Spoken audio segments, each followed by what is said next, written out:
پاک صلی اللہ علیہ وسلم نے ارشاد فرمایا ہر شے کے لیے زکات اللہ پاک نے رکھی ہے.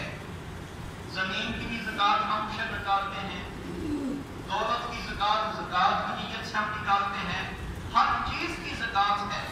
تو فرمایا انسان کے جسم کی جو زکات ہے وہ اس کے روزے ہیں. جب روزے رکھ لے گا تو سال بھر کی جسم والی زکات اس کی ادا ہوگی. اور روزے میں اللہ پاک کی طرف سے کتنی بندے کے اوپر رحمتیں نازل ہوتی ہیں, کتنا فضل و کرم بندے کو عطا ہوتا ہے. نبی پاک صلی اللہ علیہ وسلم نے ارشاد فرمایا روزے دار کا سونا بھی عبادت ہے. وہ سو جاتا ہے لیکن اس کے نامہ اعمال میں نیکیاں لکھی جاتی ہیں. جس وقت وہ خاموش رہتا ہے, جب وہ بول رہا ہے, تسبیح کر رہا ہے, پڑھ رہا ہے, وہ تو اس کے نامہ اعمال میں لکھی جاتی ہیں عبادتیں. لیکن جب وہ ذکر نہیں بھی کر رہا, درود نہیں بھی پڑھ رہا, قرآن کی تلاوت نہیں بھی کر رہا, تو اس کا خاموش رہنا اللہ پاک کی عبادت میں لکھ دیتا ہے. روزے دار کا سونا عبادت, اس کا خاموش رہنا عبادت. اور فرمایا جس وقت وہ دعا کرتا ہے تو رب فرماتا ہے اس کی دعا کو رد نہیں کروں گا, میں درجہ قبولیت عطا کروں گا. اور اسی طرح حضرت کعب احبار رضی اللہ تعالیٰ کو نقل کرتے ہیں کہ بروز قیامت ایک ندا دینے والا ندا دے گا, آواز دینے والا آواز دے گا. ہر کھیتی بونے والا اپنی کھیتی کا اجر لے لے. جس نے بھی کوئی نیکی کی ہے دنیا میں, اپنی ہر عبادت کا بدلہ لے لے, ہر عبادت کا اجر اپنی محنت کے مطابق لے لے. لیکن فرمایا جائے گا دو بندے الگ ہو جائیں. جو قرآن کو سمجھنے والا ہے, جو قرآن کا عالم ہے, وہ بھی الگ ہو جائے, اور جو روزے دار ہے وہ بھی الگ ہو جائے. پوچھا جائے گا یا اللہ دنیا کے ہر بندے کو اجر دیا جا رہا ہے, ہر بندے کے لیے اعلان ہے کہ اس کے عمل کے مطابق, اس کی محنت کے مطابق اس کو اجر دیا جائے گا. تو یا اللہ ان دو بندوں کو کیوں اجر نہیں دیا جا رہا؟ فرمایا جائے گا ان کو اجر دیا جائے گا, باقیوں کو حساب کے ذریعے ان کو بلا حساب اجر دیا جائے گا. باقیوں کی ہر عبادت کا جو اجر ہے وہ گن گن کے ان کی عبادت کے مطابق, ان کی محنت کے مطابق دیا جائے گا. لیکن جو عالم دین ہے اور جو روزے رکھنے والا ہے, اللہ پاک فرمایا گا ان کا اجر بلا حساب ان کو دیا جائے گا. اور پھر اللہ کے محبوب صلی اللہ علیہ وسلم نے ارشاد فرمایا جس نے رمضان کے ایک دن کا روزہ بغیر شرعی رخصت کے, بغیر بیماری کے اور بغیر سفر کے نہ رکھا, اگر وہ ساری زندگی بھی روزہ رکھتا رہے اس ایک روزے کو کبھی پورا نہیں کر پاتا. ہم تو روزہ چھوڑ دیتے ہیں, فرمایا بعد میں اس کی قضا بھی کر لیں, رکھ بھی لیں, تو جو اجر, جو ثواب اللہ پاک نے رمضان کے روزے کا رکھا ہے وہ سارا زمانہ قضا کرتا رہے تو پھر اس کے ثواب کو نہیں پہنچ سکتا. حضرت سیدنا جعفر رضی اللہ تعالیٰ کو ارشاد فرماتے ہیں کہ ان کے بیٹے عبداللہ نے روایت کیا, نبی پاک صلی اللہ علیہ وسلم نے ارشاد فرمایا تین بندے بدبخت ہیں, تین بندے مراد کو نہیں پہنچ سکتے, خوشیوں کو نہیں پہنچ سکتے. پوچھا گیا یا رسول اللہ وہ کون سے تین بدبخت لوگ ہیں جن کو آپ کی مبارک زبان بھی بدبخت گن رہی ہے؟ اللہ کے محبوب صلی اللہ علیہ وسلم نے ارشاد فرمایا جس نے رمضان المبارک کا مہینہ پایا لیکن اس کے باوجود اس نے رمضان کے روزے نہ رکھے, وہ بندہ بدبخت ہے. اور پھر سرکار عالم صلی اللہ علیہ وسلم نے ارشاد فرمایا جس نے ماں باپ دونوں کو یا دونوں میں سے ایک کو پایا اور پھر ان کی خدمت کر کے رب کو راضی نہ کیا تو وہ بندہ بھی بدبخت ہے. اور تیسرے نمبر پر ارشاد فرمایا جس کے سامنے میرا ذکر کیا جائے, میرا نام لیا جائے, پھر وہ مجھ پہ درود نہ پڑے, وہ بندہ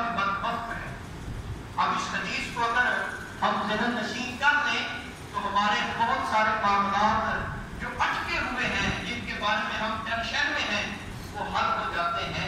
ہر بندہ کہتا ہے گھر کے حالات بڑے مشکل ہیں، خوشیاں نہیں ملتی، سکون نہیں ملتا، اللہ پاک کی رحمتیں نازل نہیں ہوتی۔ یا وہ جس بندے کو اللہ کے محبوب فرما دے کہ روزہ نہ رکھنے والا بدبخت ہے، وہ خوشبخت کیسے ہو سکتا ہے؟ سرکار فرمائیں کہ جس نے رمضان کا مہینہ پانے کے باوجود روزہ نہ رکھا وہ بدبخت ہے، تو یقیناً وہ بدبخت ہے۔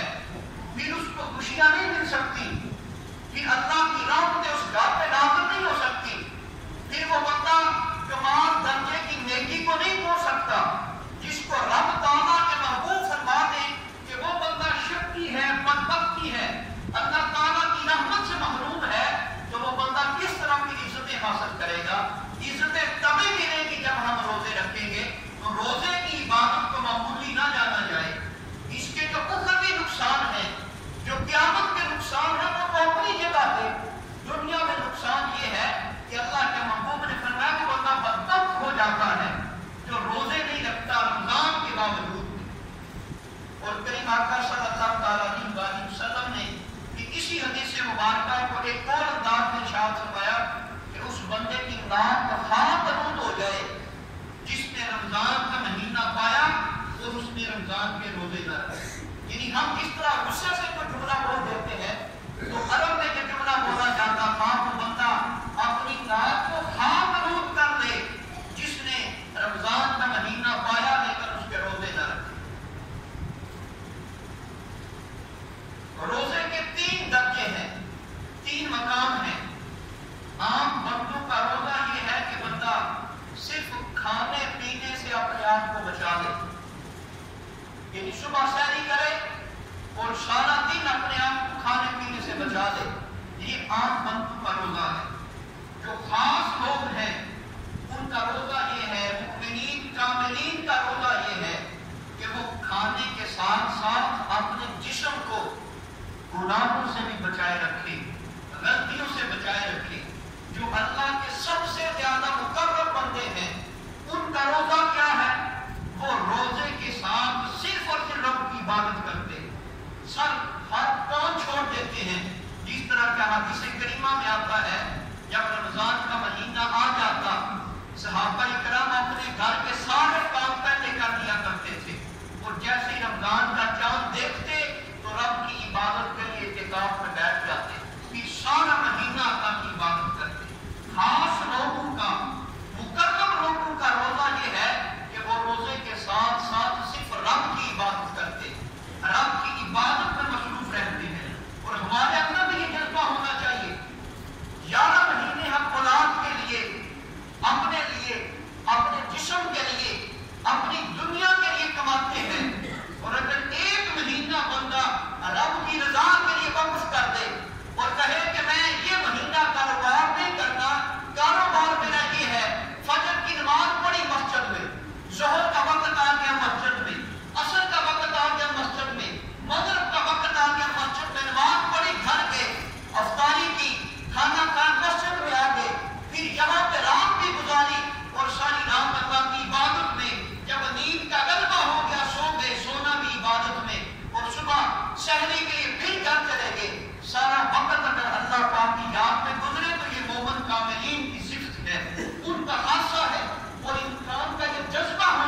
کہنے اور اس پر عمل کرنے کو نہ چھوڑے تو پھر اللہ پاک کو اس بندے کے بھوکے پیاسے رہنے کا کوئی فائدہ نہیں ہے۔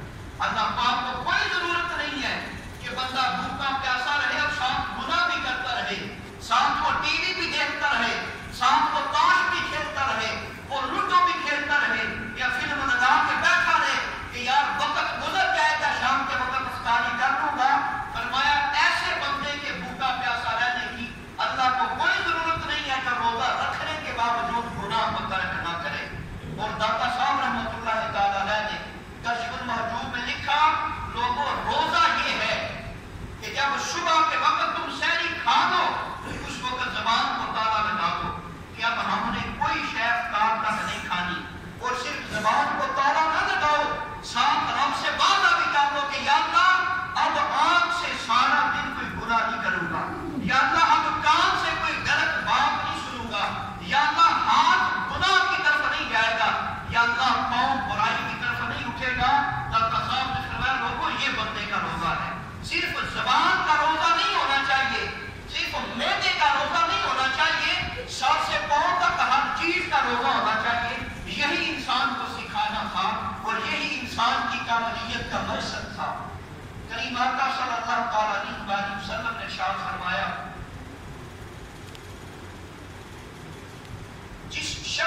جو شخص کسی قوم کی باتیں کان لگا کر سنتا ہے، اللہ پاک قیامت کے دن اس کے کانوں میں پگھلا ہوا سیسا ڈال دے گا۔ اب یہ روزے کے علاوہ بات ہو رہی ہے، جب روزے کی حالت میں یہ گناہ ہوگا تو 70 گنا یہ زیادہ بندے کو سزا دی جائے گی۔ عام حالات میں یہ ہے جو کسی کے کان لگا کے سنتا ہے، کسی کی برائی سنتا ہے، کسی کی عیب سنتا ہے، فرمایا وَلَا تَجَسَّسُوا، کسی کے عیبوں کو نہ ٹٹولو۔ عام طور پہ آج ہمارے معاشرے میں یہ عادت بن گئی ہے، جب دو دوست مل کے بیٹھتے ہیں تو پوچھتے ہیں فلاں کے بارے میں فلاں بات سنی ہے، اس کے گھر کے بارے میں یہ بات سنی ہے، فلاں کی بہو بیٹی بہن کے بارے میں یہ بات سنی ہے، تم کیا کہتے ہو؟ یعنی باتوں کو ٹٹولتے ہیں، ان کے اندر کے راز کو کروانا چاہتے ہیں۔ تو اللہ کے محبوب نے فرمایا جو کسی کی راز کی باتیں سنے گا، جو کسی کے راز کھولے گا، اللہ پاک قیامت کے دن اس کے کانوں میں پگھلا ہوا سیسا ڈال دے گا۔ اور ایک دن اللہ کے محبوب نے فرمایا صحابہ روزہ رکھو، افطار تب کرنا ہے جب میں اجازت دوں، اور ہر صحابی آتا آپ کی اجازت لیتا یا رسول اللہ میں روزہ افطار کر لوں، اور جو صحابیات تھی وہ بھی آپ کی اجازت مانگتی یا رسول اللہ ہم روزہ افطار کر لیں۔ تو دو عورتوں کے بارے میں اجازت مانگی گئی، اللہ کے محبوب نے فرمایا ان کا تو روزہ ہی نہیں ہے۔ وہ کہنے لگی یا رسول اللہ ہم صبح سے شام تک کوئی چیز نہیں کھائی، ہم روزے سے تھی۔ اللہ کے محبوب نے فرمایا تم کیا کر کے دیکھو، الٹی کر کے دیکھو، تم نے تو اپنے مرے ہوئے بھائی کا گوشت کھایا ہے۔ جب انہوں نے کیا کی تو پھر اس میں گوشت نکلا۔ اللہ کے محبوب سے وہ پوچھنے لگی یا رسول اللہ ہم نے تو گوشت کھایا نہیں تھا۔ فرمایا تم نے روزے کے باوجود لوگوں کی غیبت کی تھی، لوگوں کے عیبوں کو بیان کیا تھا، وہ گویا اس طرح ہے جس طرح مردے بھائی کا گوشت کھانا ہے۔ تو تمہارا روزہ نہیں ہوا۔ ہم روزے کے باوجود عیب بھی لوگوں کو بیان کرتے ہیں، گناہ بھی بیان کرتے ہیں، لوگوں کے ساتھ غلط معاملات بھی کرتے ہیں۔ اگر میں دکان پہ بیٹھتا ہوں وہاں بیٹھ کے جھوٹ بولتا ہوں، اگر میں چیز خریدنے کے لیے گیا ہوں تو جھوٹ بولتا ہوں، کہتا ہوں یہ کپڑا مجھے فلاں دکاندار کو اتنے کا دے رہا ہے، تو اتنے کا دے رہا ہے، حالانکہ اس دکاندار نے تو اتنی قیمت بتائی نہیں تھی۔ تو لینے والا بھی جھوٹ بولتا ہے، دینے والا بھی جھوٹ بولتا ہے۔ تو صرف زبان کا روزہ نہیں ہے، انسان کے اندر کا روزہ بھی ہونا چاہیے۔ ہماری روح کو پتہ چلے کس نے روزہ رکھا ہے۔ علماء سے یہ سوال کیا گیا کہ اللہ کے محبوب نے فرمایا ہے شیطان قید ہو جاتا ہے، لیکن انسان پھر بھی گناہ نہیں چھوڑتا۔ رمضان کے باوجود لوگ گناہ کرتے ہیں، جب شیطان قید ہے تو گناہ کیوں کرتے ہیں؟ تو جواب یہ دیا گیا نفس امارہ کی وجہ سے۔ انسان جو 11 مہینے گناہ کرتا ہے، اس کے نفس میں گناہ رچ جاتے ہیں، اس کی عادت بن جاتی ہے، اپنے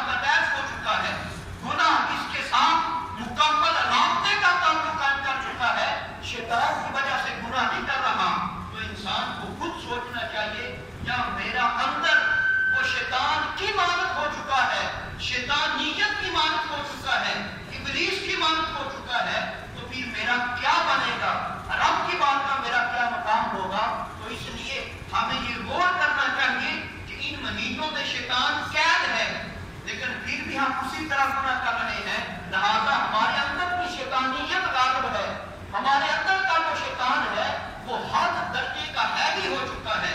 اور امام غزالی نے فرمایا اندر کے شیطان کو مارنا چاہتے ہو تو پھر کثرت سے روزے رکھو۔